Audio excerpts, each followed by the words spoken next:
A member of the Texas House wants the state's prisons to send illegal aliens to El Salvador. This is Wednesday, April 2nd, 2025.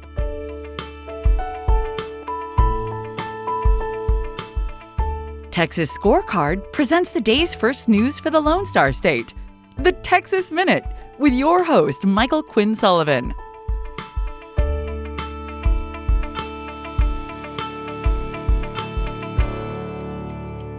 Thanks for spending part of your Wednesday with the Texas Minute. And special thanks to Brandon Waltons for filling in yesterday while I was stuck out of town. Make sure you catch his show called Daily Headlines. You'll find it on X, YouTube, TikTok, and of course on your favorite podcasting platform.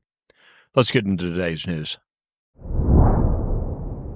Governor Greg Abbott announced yesterday that the Texas Commission on Environmental Quality has determined that the East Plano Islamic Center, known as EPIC, has failed to obtain the necessary permits to begin construction on its controversial development in Collin County.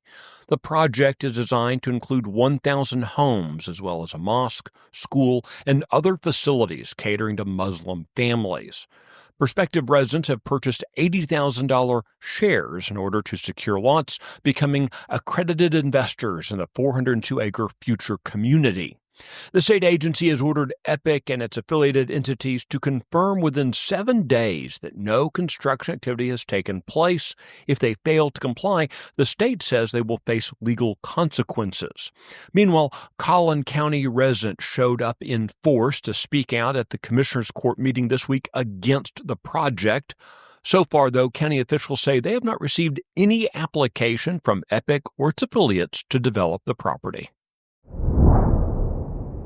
Legislation has passed out of the Texas Senate that would prohibit the purchase of junk food using benefits provided by the Supplemental Nutrition Assistance Program. SNAP is a federally funded program that's administered at the state level by the Texas Health and Human Services Commission, which is responsible for both determining eligibility and distributing benefits.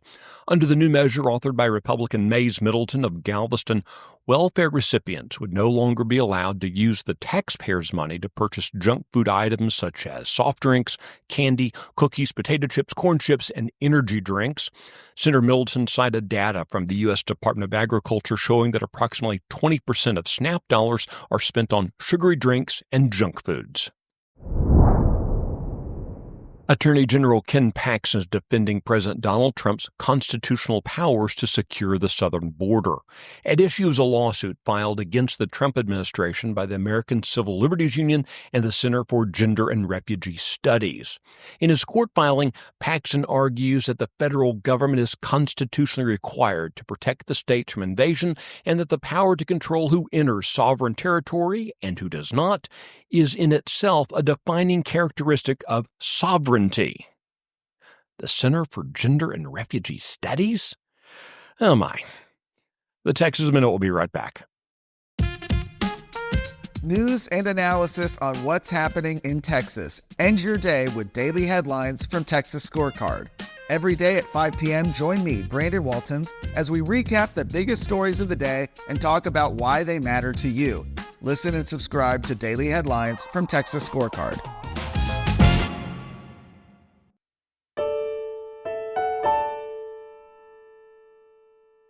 In a letter sent this week to Governor Greg Abbott, Republican State Representative David Lowe of North Richland Hills is urging state officials to explore sending illegal alien inmates serving time in Texas's prisons to a facility in El Salvador. Of more than 12,000 foreign-born inmates in Texas's prisons, nearly 6,000 have been identified as being in the country illegally. More than 100 of them, according to data cited by Lowe, are serving sentences of life without parole. Mr. Lowe wants Texas to follow the federal example set by President Donald Trump. The president recently ordered that violent criminals, including those affiliated with the violent MS-13 and Tren de Agua gangs, be sent to El Salvador's CICOT facility. That prison has gained international attention for its focus on controlling gang violence. In his letter, Lowe asks that state officials evaluate the legal and diplomatic logistics of transferring inmates to CICOT to finish their sentences, intending to deport them to their home countries upon completion. You can find the details of this story and the others mentioned today and keep up with the latest news by visiting TexasScorecard.com. If you enjoy the Texas Minute, please give us a rating, and if you have time, leave a review. This is the easiest way to help us help others find the show. This edition was produced by Nick Shepard and is based on the original reporting of Aaron Anderson, Will Biagini, and Brandon Waltons. I look forward to seeing you out around the Lone Star State. Have a great day.